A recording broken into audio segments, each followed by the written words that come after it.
সবাইকে আমন্ত্রণ জানাচ্ছি চ্যানেল 24 এর নিয়মিত স্বাস্থ্য বিষয়ক আয়োজন হেলথ ফর লাইফ অনুষ্ঠানে, powered by team pharmaceuticals limited, এবং সাথে আছি আমি ডাক্তার অর্থি চক্রিফ।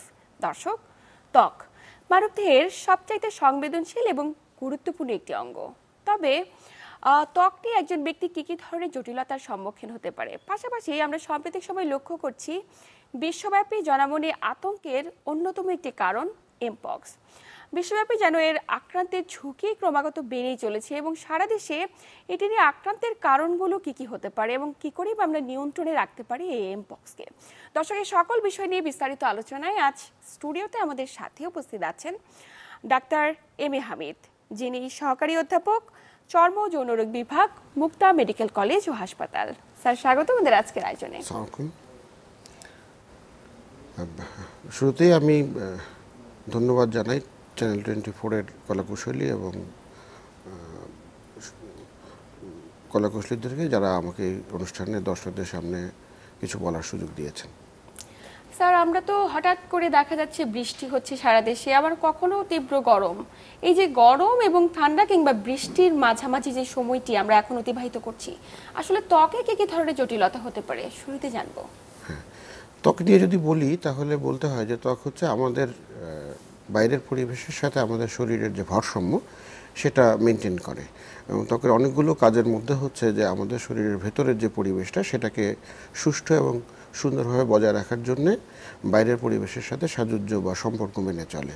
তো হঠাৎ গরম হঠাৎ ঠান্ডা হলে ত্বকের উপর অবশ্যই চাপ পড়ে, এবং সেক্ষেত্রে দেখা যায় যে বেশ কিছু জটিলতা শুরু হতে পারে। আমরা যদি রোগ হিসাবে চিন্তা করি তাহলে এই সময়গুলোতে অতিরিক্ত গরমে ঘামাচি মতো জটিলতা তৈরি হতে পারে। অতিরিক্ত ঠান্ডার কারণে ত্বকের বডির টেম্পারেচার কমে গিয়ে ত্বকের বিভিন্ন রকম কোল্ড সোর বা এই ধরনের শীত বা ঠান্ডাজনিত সমস্যা তৈরি হতে পারে। এছাড়াও আছে যে এরকম হঠাৎ হঠাৎ যদি টেম্পারেচার কমে এবং বাড়ে, সেক্ষেত্রে ত্বকের ক্ষেত্রে বিভিন্ন সংক্রামক রোগ, ইনফেকশাস ডিজিজের প্রকোপটা বেড়ে যায়। তো সম্পর্কে লক্ষ্য করলে দেখা যাবে যে বাংলাদেশে প্রচুর ফাঙ্গাল ইনফেকশন পাওয়া যাচ্ছে, ত্বকে ছত্রাকের সংক্রমণ বেড়ে গেছে। এটা আসলে আমাদের এই পরিবেশের যে তাপমাত্রার যে পার্থক্য তার সাথে একটা বিশাল সম্পর্ক রয়েছে। তো আমরা স্যার পাশাপাশি কিন্তু আমরা অনেক সময় দেখে থাকি যে তীব্র গরমের কারণে যখন আমরা বাইরে বেরিয়ে যাচ্ছি, শরীরে বিভিন্ন ধরনের চুলকানি হচ্ছে বা অ্যালার্জি রিঅ্যাকশন হচ্ছে। তো এই যে চুলকানিগুলো কি কি ধরনের রোগের বহিঃপ্রকাশ হতে পারে বলে আপনি মনে করছেন? আচ্ছা, চুলকানি হচ্ছে একটা লক্ষণ। তো অতিরিক্ত গরমে আমরা যদি বিশেষ করে যে ঘর্মগ্রন্থিগুলো সেগুলো যদি চামড়ার ভেতরে ফেটে যায়, তাহলে সেক্ষেত্রে ঘামগুলো চামড়ার ভেতরে আটকে গিয়ে অতিরিক্ত প্রদাহ বা চুলকানি বা জ্বলুনি তৈরি করতে পারে, যেটাকে আমরা ঘামাচি বলি। এছাড়াও আমাদের ঘামের মাধ্যমে শরীর থেকে পর্যাপ্ত পরিমাণ তাপমাত্রা বের হয়ে পরিবেশে চলে যায়, যার ফলে আমাদের ভেতরের তাপমাত্রা, শরীরের ভেতরের তাপমাত্রা ঠিক থাকে। তো অতিরিক্ত গরমের কারণে সেই তাপমাত্রার প্রবাহ সেটা কিন্তু ত্বকের সাথে ব্যাহত হয়, যার ফলে হিট স্ট্রোক এই ধরনের জটিল সমস্যার কিন্তু তৈরি হতে পারে। কিন্তু এই যে বৃষ্টি হচ্ছে টানা বেশ কিছুদিন ধরে আমরা লক্ষ্য করছি, সারা রাত বৃষ্টির সময় কি কি ধরনের ডিজিজগুলো বেড়ে যায় প্রতি বছর আপনারা সাধারণত? স্যাঁতস্যাঁতে আবহাওয়া যদি চিন্তা করি তাহলে আমরা বলি যে কিছু কিছু ইনফেকশাস ডিজিজ আছে যেগুলো স্যাঁতস্যাঁতে আবহাওয়াতে, অর্থাৎ একটু গরম এবং স্যাঁতস্যাঁতে আবহাওয়া, হট এবং হিউমিড ওয়েদার এদের জন্য কিন্তু খুবই উপযোগী। সেক্ষেত্রে ত্বকের যে নিজস্ব প্রতিরোধ ক্ষমতাটা কিন্তু স্যাঁতস্যাঁতে আবহাওয়াতে কমে যায়, ফলে ছত্রাক জাতীয় সংক্রমণের হার কিন্তু ত্বকে অনেক বেশি বেড়ে যায়। তো পার্টিকুলার কোন ডিজিজগুলো ছত্রাক আক্রমণের কারণে, যেটাকে আমরা বাংলায় দাঁত বলি বা রিংওয়ার্ম বলি, সেই ধরনের ছত্রাকের সংক্রমণ কিন্তু অনেক বেশি বেড়ে যায়। একজন ব্যক্তির দাঁত হলো, ধরেন শরীরের কি প্রত্যেকটি জায়গায় প্রত্যেকটি ত্বকের অংশে দাঁত হতে পারে, নাকি পার্টিকুলার কোনো স্পেসিফিক জোনে? চামড়ার যে কোনো জায়গাতেই দাঁত হতে পারে, তবে যেটা আমরা বলেছি যে এর পছন্দ হচ্ছে হট এবং হিউমিড ওয়েদার। তো আমাদের শরীরে যেসব জায়গায় ভাঁজ পড়ে, চামড়ায় ত্বকে ভাঁজ পড়ে, সেই জায়গাগুলোতে গরম এবং আর্দ্র আবহাওয়া কিন্তু মেনটেন হয়, যার ফলে সেই সব জায়গায় সংক্রমণটা সবচেয়ে প্রথমে শুরু হয়। কিন্তু ত্বকের এটা যে কোনো জায়গায় হতে পারে, কারণ হচ্ছে যে ছত্রাকগুলো খাবার হচ্ছে আমাদের চামড়ার একটা অংশ, সুতরাং সে যেখানেই এই খাবার পাবে সেখানেই সে সংক্রমিত করতে পারে। তো এটা কি নিরাময়যোগ্য নাকি নিয়ন্ত্রণে রাখতে হয়? সম্পূর্ণ নিরাময়যোগ্য একটা ডিজিজ, এবং এর পেছনে আসলে জনসচেতনতাও একটা গুরুত্বপূর্ণ রোল বা ভূমিকা পালন করে, পাশাপাশি হচ্ছে নিয়মিত ওষুধ সেবন। তো এক্ষেত্রে যাদের ছত্রাকের সংক্রমণে ভুগছে যে সমস্ত ব্যক্তিরা, আমরা কিন্তু স্যার লক্ষ্য করে থাকি একবারই নিরাময় হয় না, অনেক সময় দেখা যায় একবার হয়েছে আবার পরের বছর আবারও হলো, বা একটা নির্দিষ্ট সময় পরে গিয়ে আবারও হচ্ছে। এটি কি ধরনের প্রথম ব্যাধি? কারণটা হচ্ছে যে ছত্রাকের সংক্রমণ কেন হয়, যে আমার শরীরে যদি উপযুক্ত পরিবেশ, ত্বক যদি স্যাঁতসেঁতে এবং ভেজা থাকে এবং গরমের সময়টাতে ত্বকে সংক্রমণ হয়। আমরা বারবার বলছি যে এটা একটা সংক্রামক ডিজিজ বা ইনফেকশাস ডিজিজ, সুতরাং এটা কারো শরীর থেকে অথবা কোনো পরিবেশ থেকে কিন্তু ত্বকে সংক্রমিত হতে পারে। আমরা যদি সেই সচেতনতা তৈরি করি যাতে অন্যের সংক্রমিত ত্বক থেকে আমার ত্বকে এটা যেন সংক্রমিত না হতে পারে সেই ব্যবস্থা, যেমন ধরুন যে আমাদের তোয়ালে, গামছা, কাপড় চোপড় এগুলো যদি অন্যের সাথে শেয়ার না করি, অতিরিক্ত ঘামের কাজে বা ঘামের সময় আমরা যদি শরীরটাকে মুছে রাখি বা ত্বকটাকে যদি ঠান্ডা এবং শুকনো রাখার চেষ্টা করি, তাহলে কিন্তু অনেকাংশেই এই ধরনের ছত্রাকের সংক্রমণ থেকে দূর করা যায়। আর ওষুধের ক্ষেত্রে দেখা যাচ্ছে যে অনেক সময় বারবার হচ্ছে, এর পিছনে একটা বড় কারণ হচ্ছে যে ওষুধ সেবনের ক্ষেত্রে দেখা গেছে যে সংক্রামক ব্যাধিগুলোতে ছত্রাকের সংক্রমণে অনেক বেশি দিন ওষুধ খেতে হয়। অনেক সময় 1.5 থেকে 2 মাস 3 মাস পর্যন্ত ওষুধ খেতে হয়। তো এক্ষেত্রে রোগীর যে সমস্যাটা হয় সেটা দেখা গেল যে তারা হয়তো কিছুদিন ওষুধ খাওয়ার পরে ভালো বোধ করছে, তখন আর সে সম্পূর্ণ কোর্সের ওষুধটা সেবন করে না। আচ্ছা, এটা একটা কারণ। এটি আমাদের মধ্যে খুব বড় একটি টেন্ডেন্সি, একটু আমি ভালো হয়ে গেলাম, সুস্থ হয়ে গেলাম, তো আমার ডোজ আর কমপ্লিট করা হলো না, আমি আর ওষুধ খাচ্ছি না, এটা একটা ব্যাপার।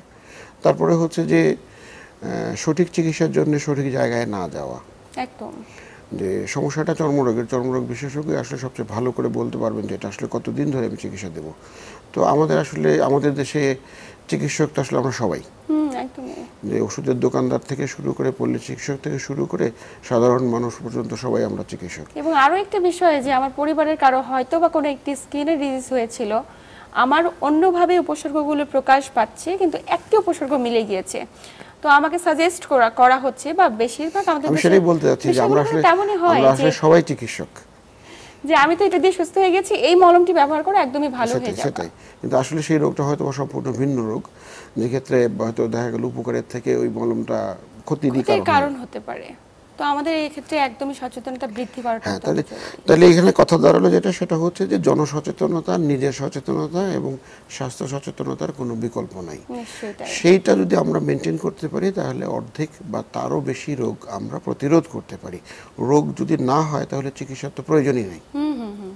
নিশ্চয়ই। স্যার, একটু জানতে চাই যে ত্বকে আমরা অনেক সময় শুনে থাকি, অনেক রোগীরা কমপ্লেইন করে থাকে সোরিয়াসিস হয়েছে। সোরিয়াসিস আসলে কি ধরনের জটিলতা? আচ্ছা, সোরিয়াসিসকে আমরা বলি যে আসলে এটা এক ধরনের মাল্টিফ্যাক্টরিয়াল, মানে মুখী একটা জটিলতা। এটার সাথে আমাদের শরীরের রোগ প্রতিরোধ ক্ষমতা, আমাদের জেনেটিক কম্পোনেন্ট বা বংশগতি সম্পর্ক রয়েছে। এটা আসলে সংক্রামক ব্যাধি না বা কোনো ইনফেকশাস ডিজিজ না। আচ্ছা, মানে পরিবারের কারো রয়েছে, তার সন্তানের বা ওই পরিবারের একাধিক মেম্বারের হতে পারে। তবে উপযুক্ত পরিবেশ একটা ট্রিগার বা অনুঘটক হিসাবে কাজ করে এখানে। কি ধরনের পরিবেশ হতে পারে সেটি? দেখা গেল যে একটা ফ্যামিলিতে কারো সোরিয়াসিস আছে, সেই ফ্যামিলির অন্যদের সোরিয়াসিস হওয়ার টেন্ডেন্সি আছে। হঠাৎ করে দেখা গেল যে 2 বছর 4 বছর 5 বছর 10 বছর সোরিয়াসিস হচ্ছে না, একসময় একটা জ্বর হয়েছে, একটা ইনফেকশন হয়েছে বা একটা বড় রকম অসুখ হয়েছে, তারপরে দেখা গেল ত্বকে সোরিয়াসিস প্রকাশিত হলো। এরকম সমস্যাগুলো হয়। তো এই ব্যাপারটা নিয়ে সচেতন থাকা জরুরি, কারণ যারা আপনি বলছিলেন ইমিউনো কম্প্রোমাইজ, যাদের শরীরে রোগ প্রতিরোধ ক্ষমতা কম, এটা আসলে ঠিক ইমিউনো কম্প্রোমাইজেশন বলা যাবে না, বলা যাবে তো এটা আসলে শরীরের রোগ প্রতিরোধ ক্ষমতার একটা ব্যত্যয়। যে অন্য সোরিয়াসিসের রোগীদের ক্ষেত্রে অন্য ইমিউনিটি বা রোগ প্রতিরোধ ক্ষমতা কিন্তু কমে না। কিন্তু এখানে যেটা হয়, আমরা ইংরেজিতে যেটা বলি ইমিউন ডিসরেগুলেশন, কিছু কিছু প্রতিরোধী ব্যবস্থার আসলে এখানে ব্যত্যয় ঘটে। আচ্ছা, যেটা স্বাভাবিকভাবে আমাদের জন্য উপকার বয়ে আনার কথা, উপকার না করে আমাদের কোষগুলোকে এরা ধ্বংস করে অথবা কোষের অস্বাভাবিক বৃদ্ধি তৈরি করে, যার ফলে এই ধরনের সমস্যাগুলো তৈরি হয়। তো ত্বকের সব সমস্যা তো সাধারণ মানুষের কাছে একই রকম সমস্যা বলে মনে হয়, সোরিয়াসিসের বহিঃপ্রকাশটা কিভাবে হতে পারে? আচ্ছা, যেমন ধরুন আমি যদি বলি যে জ্বরের ক্ষেত্রে যদি আমি চিন্তা করি তাহলে অনেক রকম জ্বর আছে। একদমই। তো সেরকম চর্মরোগে হয়তো বা চামড়ার উপর একটা র্যাশ হয়েছে বা একটা সমস্যা হয়েছে, যেটা ফোড়া উঠেছে, এটা ফোসকা উঠেছে, এইটার ধরনটা আসলে ডাক্তাররাই ঠিক করবেন, ক্লিনিশিয়ানই ঠিক করবেন যে এটা আসলে কি হয়েছে। এবং তার কাছে আসলে অনেকগুলো টুলস আছে। এক নম্বর হচ্ছে রোগের ধরন, লক্ষণ, রোগের ইতিহাস, প্রয়োজনীয় পরীক্ষা নিরীক্ষা, সেভাবে আসলে রোগ নির্ণয় করা হয়। তো এই জন্যে একজন সাধারণ মানুষের কাছে যেটা খুবই সাধারণ, খুবই একই রকম, সেটা কিন্তু একজন ক্লিনিশিয়ান বা একজন চিকিৎসকের কাছে কিন্তু অসাধারণ। সেটা খুঁজে বের করে আসলে একজন চিকিৎসকের দক্ষতা। নিশ্চয়ই তাই। তো সোরিয়াসিসের ক্ষেত্রে আমরা যেটা পাই, আপনি যেটা জিজ্ঞেস করছিলেন, যে সোরিয়াসিসের ক্ষেত্রে আমরা যেটা পাই সেটা আমরা বলি যে মাছের আঁশের মতো হঠাৎ করে চামড়া উঠতে থাকে। এখানে যেটা হয় যে চামড়ার যে প্রবৃদ্ধি, আমরা বলি যে আমাদের ত্বকের উপরিভাগ 30 থেকে 70 দিনের মধ্যে বদলায় যায়। এটা অল্প অল্প করে আস্তে আস্তে আস্তে আস্তে চামড়াগুলো বদলাতে থাকে। এটা যদি হঠাৎ কোনো কারণে খুব দ্রুত পরিবর্তিত হয়, যেমন ধরেন 15 থেকে 20 দিন বা 5 থেকে 7 দিনের মধ্যে যদি চামড়াটা পরিবর্তিত হয়, সেক্ষেত্রে চামড়ার যে বৃদ্ধিটা, সেই বৃদ্ধিটা হয় অস্বাভাবিক এবং অনেকগুলো ত্বকের কোষ একসাথে মিশে ঠিক মাছের আঁশের মতো কোষ তৈরি করে এবং সেখান থেকে কি চামড়া উঠতে থাকে ক্রমাগতভাবে উঠতেই থাকে। এবং এগুলো টার্গেটিং জোন কোনটা? হাঁটুর জায়গায় হতে পারে বা আচ্ছা, আমরা বলি যে ট্রিগার দরকার হয় সোরিয়াসিসের ক্ষেত্রে। সেক্ষেত্রে আমরা যেসব জায়গাগুলোতে আসলে আঘাত পাই, যেসব জায়গাগুলো হঠাৎ করে ফ্রিকশন হয়, ঘষা লাগে, এইসব জায়গাগুলোতে সাধারণত বেশি হয়। এই জন্য আমরা অনেক সময় বলি যে this are the trigger zone. তার মানে কেউ যদি কোনো আঘাত পায়, হাঁটুতে আঘাত পায় বা সেক্ষেত্রে পায়ের সোরিয়াসিস হওয়ার সম্ভাবনা সেই জায়গায় বেড়ে যায়। আচ্ছা, তো একবার যার সোরিয়াসিস হয়েছে তার কি সারা জীবন সোরিয়াসিস থাকবে? কারণ এটা তো জেনেটিক একটা কম্পোনেন্ট রয়েছে। সুতরাং যার হয়েছে তারই সোরিয়াসিস সারা জীবনই থাকবে, আর যার হয়নি বা যার জেনেটিক কম্পোনেন্ট নেই, তার আঘাত লাগলেও সোরিয়াসিস হবে না। আচ্ছা, মানে যার বংশগত ঝুঁকি রয়েছে তার আঘাত হতে পারে, তারই শুধু সোরিয়াসিস। একটু জানতে চাই স্যার, সোরিয়াসিসের চিকিৎসা পদ্ধতিতে আমরা কতটুকু এগিয়ে রয়েছি? আচ্ছা, চিকিৎসা পদ্ধতি যেহেতু এটাকে জেনেটিক কম্পোনেন্ট আছে এবং আমরা বলেছি যে ইমিউন ডিসরেগুলেশন আছে, তো বিভিন্ন টার্গেট করে সোরিয়াসিসের চিকিৎসা করা হয়। তো আমরা এখন পর্যন্ত সোরিয়াসিসের সম্পূর্ণ নিরাময় যে চিকিৎসা, সেটা আসলে করতে পারিনি। তবে সোরিয়াসিস রোগীর স্বাভাবিক জীবনযাপনের জন্যে, যে চামড়া স্বাভাবিক গ্রোথ করার জন্য যে সমস্ত চিকিৎসা দরকার, সেই ধরনের চিকিৎসার খুব কাছাকাছি বা সেই ধরনের চিকিৎসা কিন্তু আমরা দিতে পারি। এটা ডিপেন্ড করে যে আসলে একটা মানুষের ত্বকের কত পার্সেন্ট বা কতটুকু জায়গা আক্রান্ত হয়েছে। আমরা বলি যে 10 ভাগের 1 ভাগ যদি আক্রান্ত হয়, সাধারণত আমরা মলম বা টপিক্যাল ওষুধ দিয়ে, যে মলম, ক্রিম বা লোশন, এগুলো দিয়ে চিকিৎসা করে থাকি। শতকরা 10 ভাগের বেশি শরীরের চামড়ার অংশ যদি আক্রান্ত হয়, তাহলে সেক্ষেত্রে আমরা খাবার ওষুধ যোগ করি। খাবার ওষুধের মধ্যে আমরা যদি বলি তাহলে বলতে হয় যে আমরা ইমিউনোমডুলেটর ইউজ করি। আচ্ছা, হালামলে আমরা বায়োলজিক্স বা টার্গেট থেরাপি ইউজ করি, যেগুলো পার্টিকুলার টার্গেটকে বন্ধ করে সোরিয়াসিসের যে সমস্যাগুলো তৈরি হয় সেগুলোকে নিরাময় করে। আচ্ছা স্যার, একটি প্রশ্ন এক্ষেত্রে রয়ে যায়, কোনো একজন ব্যক্তির কোনো একটি জায়গায় ঘষা খেয়ে সোরিয়াসিস শুরু হলো, সে যদি সুনির্দিষ্ট সময়ে চিকিৎসা না করে, যেমন এটাতে খুব বেশি ক্ষতির কারণ হচ্ছে না, তার মাছের আঁশের মতো একটি জায়গা হয়ে থাকছে, তো অনেকে কিন্তু ক্যারি করে স্কিন ডিজিজগুলোকে দীর্ঘদিন, যদি তিনি এটি চিকিৎসা না করে পরবর্তীতে কি পুরো শরীর ছড়িয়ে যাওয়ার কোনো শঙ্কা রয়েছে কিনা? আসলে আক্রান্ত ত্বক তো আসলে সম্পূর্ণ শরীরই, হয়তো একটা নির্দিষ্ট জায়গায় একটা ট্রিগার তৈরি হয়েছে, সেখান থেকে হয়তো সোরিয়াসিসের একটা লেশন বা একটা প্যাচ তৈরি হয়েছে। এটা যে কোনো শরীরে যে কোনো সময় যে কোনো জায়গায় ছড়িয়ে পড়তে পারে এবং সম্পূর্ণ শরীরেও ছড়াতে পারে। তো সাধারণত আমরা যেটা বলি যে রোগীর শরীরে এই ধরনের হলে কিছু কিছু ট্রিগারের দরকার হয়। হঠাৎ অন্য কোনো অসুখ হয়েছে, ধরনের পেশেন্টের হয়তো দেখলো সোরিয়াসিস আছে, ডায়াবেটিক্স ফ্লেয়ার করছে, অথবা তার আরও কোনো জটিল একটা ডিজিজ তৈরি হয়েছে, অথবা সে টাইফয়েডে আক্রান্ত হয়েছে, অথবা টিবিতে আক্রান্ত হয়েছে, এরকম কিছু হলে তখন দেখা যায় যে সোরিয়াসিসও পাশাপাশি বাড়তে থাকে। আচ্ছা, তো এই জন্য আমরা সোরিয়াসিস রোগীদের প্রায়শই পরামর্শ দিই যে বিশেষ করে ছোটোখাটো ইনফেকশন, ছোটোখাটো ইনজুরি, এগুলো থেকে একটু দূরে থাকার চেষ্টা করবেন। নিশ্চয়ই প্রত্যেকটি ব্যক্তির এই ক্ষেত্রে সচেতনতা অত্যন্ত জরুরি। স্যার, আমরা শুরুতে যে বিষয়টি বলছিলাম যে আজকের আলোচনার কিন্তু অন্যতম একটি বিষয় এমপক্স বা আমরা যেটাকে মানকি পক্স বলি। আমাদের দেশে এখন পর্যন্ত শনাক্তের হার তেমন একটা বেশি না হলেও বা এখন পর্যন্ত পাওয়া না গেলেও বিশ্বব্যাপী এটির সংক্রমণ কিন্তু অনেক ছড়িয়ে গিয়েছে। তো কেন জনমনে এত আতঙ্ক সৃষ্টি হলো এটি নিয়ে? এমপক্স আসলে এটা নতুন রোগ না, এটা 1953 সালে ডেনমার্কে প্রথম আবিষ্কার হয়। এমপক্স বা মানকি পক্স, মানে বানরের দেহে থেকে এটা হয়। এটা একটা জুনোটিক ডিজিজ। আমরা বলি যে কোনো প্রাণী থেকে মানুষের মধ্যে যদি কোনো রোগ সংক্রমিত হয় তাহলে সেই রোগকে আমরা জুনোটিক ডিজিজ বলি। সাম্প্রতিককালে এটা নিয়ে বেশ কথা উঠেছে, কারণ হচ্ছে যে আফ্রিকার যে অঞ্চলগুলোতে প্রচুর বৃষ্টিপাত হয়, রেইন ফরেস্ট অঞ্চল, central Africa, central eastern Africa, Nigeria, Niger, তারপর DRC, Democratic Republic of Congo, এই সমস্ত দেশে প্রায় এবছর 1004-এর বেশি মাঙ্কি পক্স শনাক্ত হয়েছে, এমপক্স শনাক্ত হয়েছে। এটা আসলে অন্যান্য সময়ের থেকে অনেক বেশি। আচ্ছা। এবং সাম্প্রতিককালে ইউরোপেও দুই একটা দেশে এমপক্স শনাক্ত হয়েছে। আমাদের পার্শ্ববর্তী দেশ বোধহয় পাকিস্তান এবং ইন্ডিয়াতেও বোধহয় 1-2টা করে রোগী শনাক্ত হয়েছে। তো আসলে আজকের বিশ্বে যদি আপনি চিন্তা করেন যে এটা আসলে গ্লোবালাইজেশনের যুগ, এই যুগে মানুষের আসলে মুভমেন্ট এটা দমানো খুব কঠিন। সুতরাং একটা সংক্রামক রোগ এক দেশ থেকে আরেক দেশে কিন্তু যে কেউই বহন করে নিয়ে আসতে পারে। এটা ছড়ানোর মাধ্যমটাকে একটু জানতে চাই। আচ্ছা, এমপক্স ছড়ানোর মাধ্যম প্রথমত প্রাণী থেকে মানুষে, এবং মানুষ থেকে মানুষের ক্লোজ কন্ট্যাক্ট। আচ্ছা, ক্লোজ কন্ট্যাক্ট বলতে আমরা বলি যে স্কিন টু স্কিন কন্ট্যাক্টে এটা ছড়াতে পারে। সালাইভার মাধ্যমে হতে পারে, সালাইভার মাধ্যমে হতে পারে, শরীরের যে কোনো সিক্রেশনের মাধ্যমে হতে পারে, ইভেন আমরা যেটা এয়ার ড্রপলেট, যে খুব কাছাকাছি মানুষের নিঃশ্বাস থেকেও কিন্তু এই রোগটা ছড়াতে পারে। আচ্ছা আচ্ছা। একটা আক্রান্ত ব্যক্তির নিঃশ্বাস থেকেও এই রোগ ছড়াতে পারে। এই কারণেই যে অনেকগুলো রাস্তা আছে, ইভেন বলে যে প্রেগন্যান্ট মাদারের শরীরে যদি এমপক্স থাকে, প্লাসেন্টার মাধ্যমে সন্তানের গায়ে চলে যেতে পারে। একদমই। স্যার, একটু জানতে চাই যে বহিঃপ্রকাশগুলো কেমন হতে পারে, যেহেতু আতঙ্কিত প্রত্যেকটি ব্যক্তি আমাদের দেশের এই মুহূর্তে। আতঙ্কিত হওয়ার কিছু নেই, আমরা যেটা মনে করি যে সচেতনতা আসলে খুব জরুরি এখানে। আমরা যদি স্বাস্থ্য সচেতনতাকে মেনে চলি তাহলে অনেকাংশেই বা ম্যাক্সিমাম ক্ষেত্রে আমরা এমপক্সের থেকে আসলে দূরে থাকতে পারবো। এ রোগের লক্ষণগুলো হচ্ছে অন্য সাধারণ রোগের মতোই।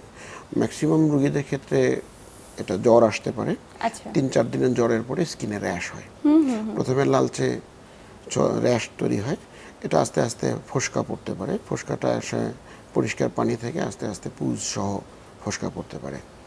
এছাড়া পেশেন্টের রোগীর ক্ষেত্রে দেখা যায় যে joint pain, muscle pain, severe weakness, আচ্ছা,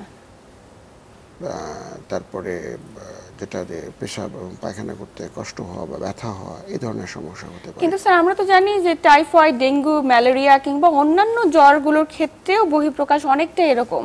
তাহলে আমরা এটাকে শনাক্ত করব কিভাবে? আচ্ছা, শনাক্ত করার যে সেটা হচ্ছে যে 4 দিন পরে যে স্কিন র্যাশ হলো, ক্যারেক্টারিস্টিক স্কিন র্যাশ, এই স্কিন র্যাশ দেখে যে আমরা সাসপেক্ট করতে পারি, এবং তারপরে যদি ল্যাবরেটরি ইনভেস্টিগেশন করা যায়, সাধারণত পিসিআর করে এটা ডায়াগনোসিস করা যায়, যে ভাইরাল আইসোলেশন বাই পিসিআর করা যায়, তাহলে এটা কনফার্ম ডায়াগনোসিস করা যায়। আচ্ছা, একজন ব্যক্তি ডায়াগনোসিস হয়ে গেলে পরবর্তীতে চিকিৎসা কি এখন পর্যন্ত কি কোনো ভ্যাকসিন এসেছে?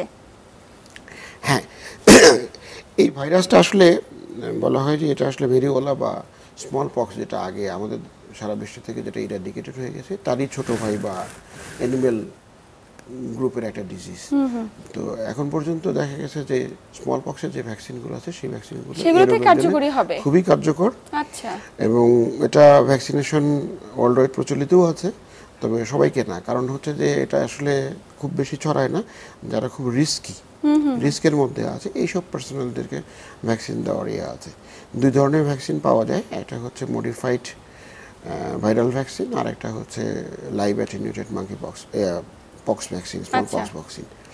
এগুলো সাধারণত লক্ষণ শুরু হওয়ার 4 দিন থেকে 14 দিনের মধ্যে দেওয়া যেতে পারে। ইভেন সুস্থ মানুষকেও দেওয়া যেতে পারে প্রোফাইল্যাক্টিক হিসেবে, যারা অনেক ঝুঁকি। আমি এখন আতঙ্কিত, আমার এমপক্স হবে কিনা, আমি যদি চাইলে এখন দিতে চাই, এখনও দিতে পারি। সেক্ষেত্রে কিন্তু হ্যাঁ, সেটা দিতে পারি, এবং দিতে পারি, এবং সুবিধা হচ্ছে যে আমি অনেকটাই মাঙ্কি পক্স থেকে দূরে থাকতে পারবো। একদমই, খুবই গুরুত্বপূর্ণ তথ্য দিয়েছেন স্যার, আপনাকে আন্তরিক ধন্যবাদ গুরুত্বপূর্ণ তথ্য এবং পরামর্শ দিয়ে দর্শকদের উপকৃত করবার জন্য। প্রিয় দর্শক, আজকের আলোচনার মাধ্যমে আমরা এতটুকু বুঝলাম যে কোনো ধরনের চর্মরোগ কিংবা আমরা যদি এমপক্সে আক্রান্তের ঝুঁকিতে থাকি অবশ্যই এক্ষেত্রে সচেতনতার কোনো বিকল্প নেই। আপনাদের যদি জ্বর হয়ে থাকে কিংবা জ্বর সংক্রান্ত যে কোনো ধরনের জটিলতা, এই ধরনের উপসর্গগুলো যদি থাকে, অবশ্যই দ্রুত সময়ের মাঝে সেটিকে শনাক্তকরণ করার বিকল্প কিছু নেই। আসুন আমরা সচেতন হই, সুস্থ সুন্দরভাবে বাঁচতে শিখি। এবং এতক্ষণ আমাদের সাথে থেকে আমাদের আয়োজন দেখার জন্য আপনাদের সবাইকে আন্তরিক ধন্যবাদ। সবাই ভালো থাকুন, সুস্থ থাকুন।